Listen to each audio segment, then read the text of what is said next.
అందరికీ నమస్కారం. టెక్టాక్కి స్వాగతం. ఈరోజు కొత్తగా ఏదైనా కొత్తదనం ఒకటి ట్రై చేద్దాం, ఒక స్కిల్ లాంటిది ఏదైనా షేర్ చేద్దాం అనిపించిందండి మీకు. అందుకే ఈ వీడియోతో మీ ముందుకు వచ్చాను.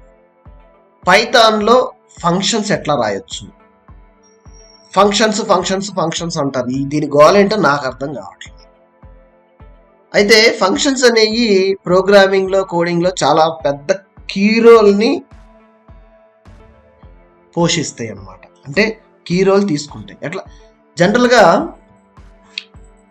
ఫంక్షన్స్ మనం డీటెయిల్డ్ డిస్కషన్లోకి వెళ్దాం. అయితే ఫస్ట్ టైం కనుక మీ వీడియో ఛానల్ చూస్తుంటే సబ్స్క్రైబ్ చేసుకుని సపోర్ట్ చేయండి మరిన్ని ఇలాంటి డిస్క్రిప్టివ్ లెక్చర్స్ కోసం. అయితే ఫంక్షన్ అనేది ఏంటంటే లైక్ పైచామ్ ఐడి యూజ్ చేసి నేను పైథాన్ ఫంక్షన్ విత్ 2 పారామీటర్స్ అనేది రాస్తాను ప్రోగ్రామ్. అయితే ఇక్కడ అబ్జర్వ్ చేయండి, ఫంక్షన్ ఏంటంటే a block of code with only run when it is called అనమాట. ఫంక్షన్ అనేది ఆ ఫంక్షన్స్కి మనం డేటా పాస్ చేయొచ్చు, ఎట్లా పారామీటర్స్ యూజ్ చేసి ఆ రిటర్న్ వాల్యూని తెచ్చుకోవచ్చు డేటా నుంచి. ఎట్లా కావాలంటే అట్లా ఫంక్షన్స్ మనం క్రియేట్ చేసుకుని రిపీటెడ్గా కోడ్ రీయూజ్ ఎట్లా చేయొచ్చు అనే టెక్నిక్స్ అన్ని కూడా మనం ఈ ఫంక్షన్స్లో అప్లై చేయొచ్చు. అయితే ఇది మరి పైథాన్లో ఉన్న ఫ్యూచరా, పైథాన్కి ఒక్కదానికే అప్లై అవుతుందా ఈ కోడింగ్ అనేదంటే ఎనీ ప్రోగ్రామింగ్ లాంగ్వేజ్లో ఫంక్షన్స్ ఉంటాయి. Any programming language. సో ఒక బేసిక్ ఫంక్షన్, దాని structure with 2 parameters, like how to call అంటే యాక్సెస్, అంటే మన ఫంక్షన్ కాల్ చేయడం, యాక్సెస్ చేయడం చేయకపోతే ఫంక్షన్ ఎగ్జిక్యూట్ అవ్వదు. చూద్దామా ఎన్ని స్టెప్ బై స్టెప్ చూసేద్దామా. పైథాన్లో డిఈఎఫ్ కీవర్డ్ యూజ్ చేసి ఫంక్షన్ రాయడం జరిగింది. నా function like add numbers, num1 parameter comma num2, these are the parameters. It's a comma అండి, డాట్ కాదు. ఎస్, ఎండ్లో కాలన్ పెట్టి ఎంటర్ కొడితే పైచామ్ ఐడిఈ కర్సర్ని ఆటోమేటిక్గా ఫంక్షన్ బ్లాక్లోకి నా కర్సర్ని తీసుకొచ్చి ఆపేస్తుంది. అంటే ఒక ట్యాబ్ స్పేస్, ఇండెంటేషన్ పొజిషన్ అంటారు దాన్ని. ఇట్స్ లైక్ పైచామ్ ఐడిఈ మీకు ఇట్లాంటి స్టాండర్డ్స్ తెలవకపోతే పైచామ్ ఐడిఈ విల్ హ్యాండిల్ అనమాట. అయితే పైచామ్ ఐడినే వాడాలా పైథాన్ ప్రోగ్రామ్ రాయటం కంటే మీకు ఏది కన్వీనియంట్గా ఉన్న కోడ్ ఎడిటర్ ఉంటే అది మీరు వాడచ్చు. సో ఇక్కడ చూడండి, num1 ప్లస్ కదా, ఎడిషన్ అనుకున్నాం, num2 మీకు ఏది చేయాలనిపిస్తే అది చేయండి, సబ్ట్రాక్షన్, మల్టిప్లికేషన్ ఏదంటే అది, నో ప్రాబ్లం. మల్టిప్లికేషన్ అంటే స్టార్ పెట్టుకోండి అంతే. సో టోటల్ అనేది ఇక్కడ నెంబర్ 1 నెంబర్ 2 అనేది టోటల్ జరుగుతుంది. జరిగిన రిజల్ట్ ఎక్కడ ఉండాలండి మరి?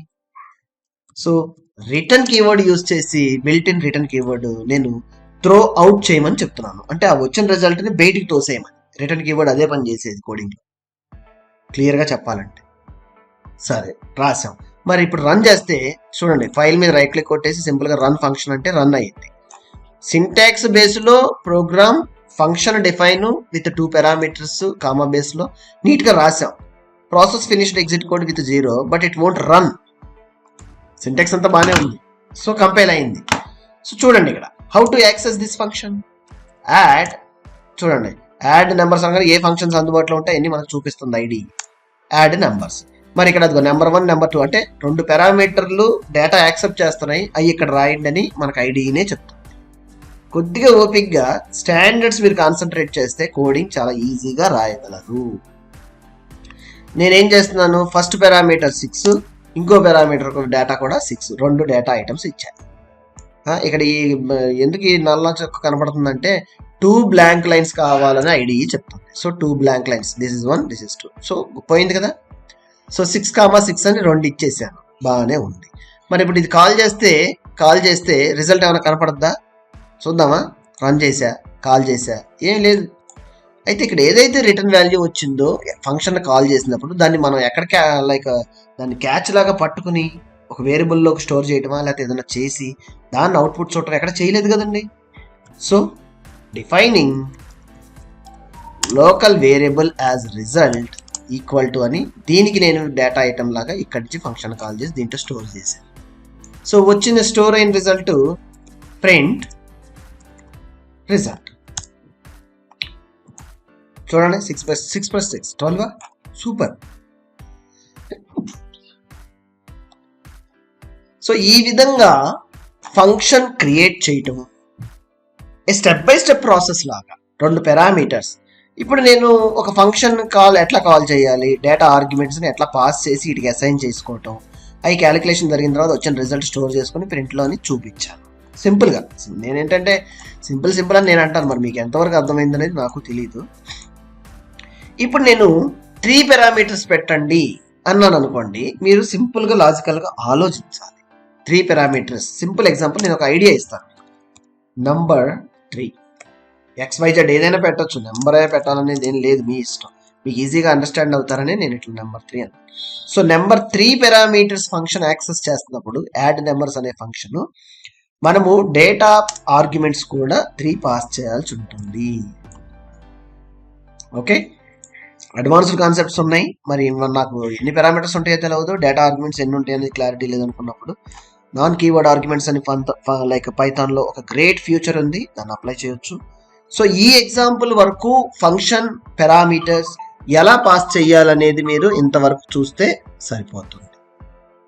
ఓకే, సో అదే విధంగా నేను ఇంకొక విషయం చెప్పదలుచుకుంది ఏంటంటే, నెంబర్స్ అంటే లైక్ ఎడిషన్స్ చూసాం.